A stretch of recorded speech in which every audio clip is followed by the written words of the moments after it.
I think for a lot of Americans, the epitome of comfort food is a big old hearty serving of meatloaf and mashed potatoes. So I'd like to share with you today my recipe for cheese stuffed porcupines. Many years ago, I came across this little recipe. My kids were tiny, and I was looking for individual serving size foods for them.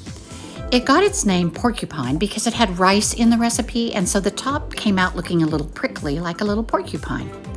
Over the years, we've lost the rice, but we have never lost our love for these delicious, moist, meaty mounds of meatloaf. I know you guys think that all I make is comfort food, but I actually don't. And one of these days, I'll sit down and share some of my international recipes that I've learned from just working through Mastering the Art of French Cooking by Julia Child and Thomas Keller's French Laundry, and of course, the entire joy of cooking. But during COVID, these things warm my heart, and I really want to get them down for posterity. We're going to get started by chopping up a couple of stalks of celery. And you want that a very fine mince. You want that to just blend in with your meat and not have chunks of it. And the same with onion. Probably a half to 3/4 of a good mild yellow onion. Here's a couple of tips with knife skills. You want to hold your knife down close to the blade, and with the opposite hand, curl your fingers under. That way you can just feed your onions or celery through the blade, keep it moving, and you won't get fingertips and fingernails in your onions. Here you can also rest your opposite hand on top of the blade and just run it through your onions and give them an extra fine mince.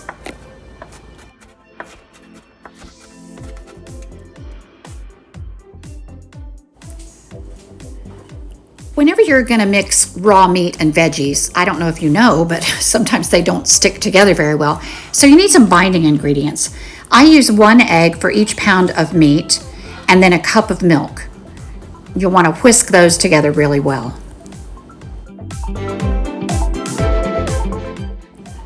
Now, a generation ago when my mom was making meatloaf, meat was expensive, so she always added an extender, which was breadcrumbs, cracker crumbs, or oatmeal.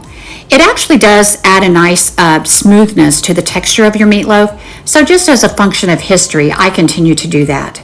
This is actually 3 chopped up hamburger buns because I didn't have any bread. You just want to press it down into your egg and milk mixture and leave it there for a while until it's just fully absorbed and kind of mushy.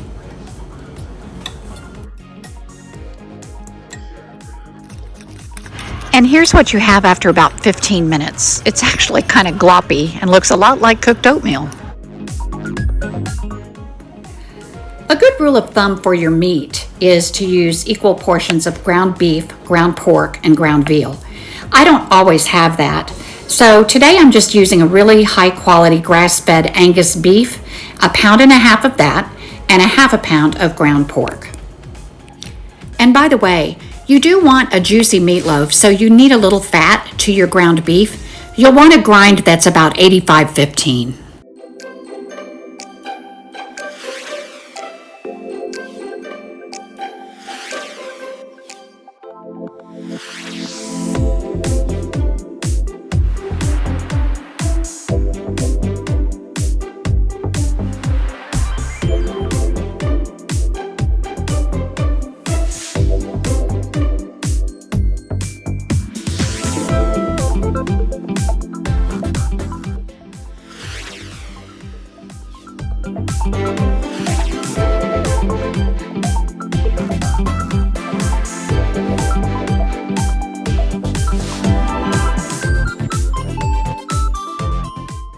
So to prep my pan, I use a grill pan because I don't want meatloaf that is just sitting in grease.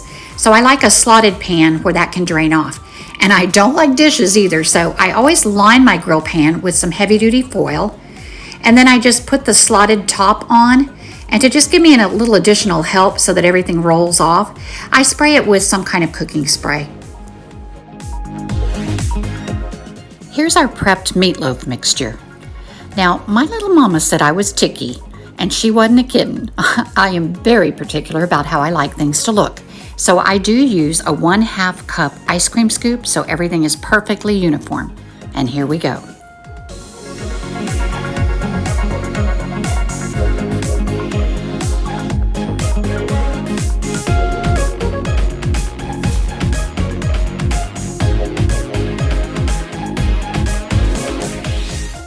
You're going to need a block of your family's favorite cheese. It can be plain cheddar, Colby Jack, or Sharp. But cut it into about 1-inch square cubes and press one of those down into the middle of each circle of meatloaf. Now here's where you'll take maybe 2 tablespoons of your reserved mixture, press it down over the cheese, and seal it in really well.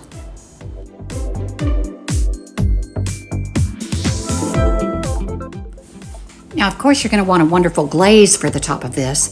A lot of people use ketchup, and I kind of do too, but you know me, I'm going to embellish a little bit. So we are going to start with some ketchup, but we're also going to add a wonderful aged balsamic vinegar.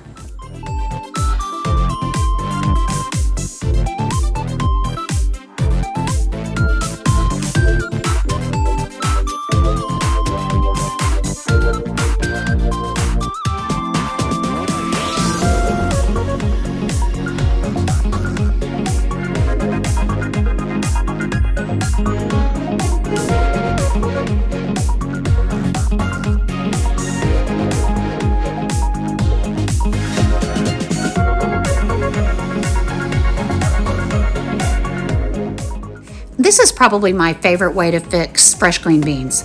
It's really simple, just 1/4 cup of coconut aminos and 1/4 cup of light soy, about 2 tablespoons of butter, and a big squeeze of fresh lemon juice. You're going to want to bring these to a boil on top of your stove and continue cooking over medium-high heat until it reduces and creates this thick, dark, rich glaze. Toss in your green beans and swirl them around so that they're all coated well. And just take the raw taste off. You want to preserve some of the crispness. It just takes a few minutes, and then when they're close to finished, just sprinkle with a little bit of fresh sea salt, and you're good to go. Turn the heat off and ready to serve. Now, here is where I proceed to tell you why my mashed potatoes are better than your mashed potatoes.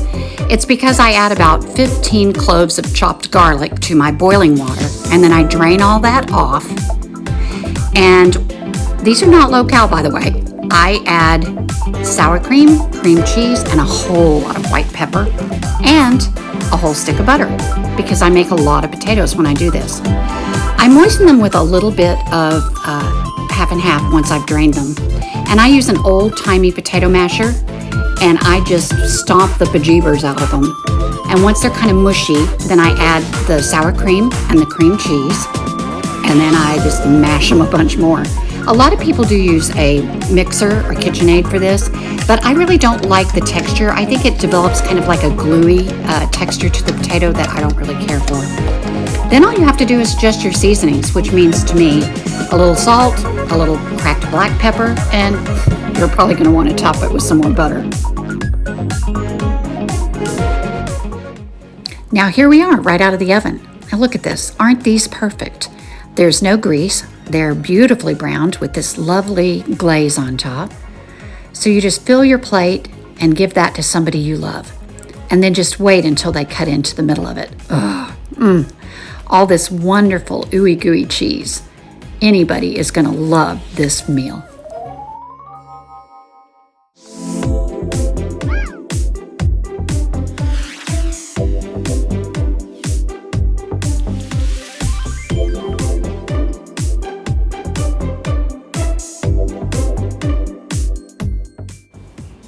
Here we are at the end. Please always remember and never forget that cooking is loving 1,000%. We sure can have some trying times, but guys, guess what? We get to choose joy. You just have to get up every morning and do it. And then sometimes you have to do it again about 100 more times before the day is done.